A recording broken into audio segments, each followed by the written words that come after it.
5টি কারণে স্ত্রীর প্রতি স্বামীর মহব্বত কমে যায়, আকর্ষণ কমে যায়। ওই স্ত্রীর প্রতি স্বামীর কোনো মহব্বত থাকে না, ভালোবাসা থাকে না, এবং তার সংসারটা জাহান্নাম মনে হবে। প্রথম নম্বরে, স্বামীর মুখে মুখে তর্ক করবেন না।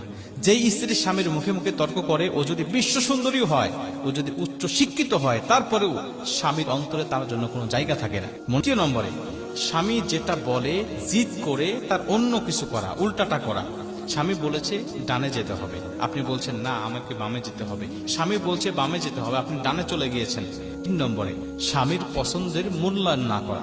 স্বামী যদি কোনো বিষয় পছন্দ করে, আপনি তার বিষয়ে কোনো মূল্যায়ন করলেন না। আপনার জন্য একটা পোশাক নিয়ে আসছে, সে পছন্দ করে, আপনি বলছেন ধরু কি পোশাক নিয়ে আসছো, এটা কি কোনো মানুষ পরে? 5 নম্বরে, স্বামীর মতামতের বাহিরে কোনো কাজকর্ম করা।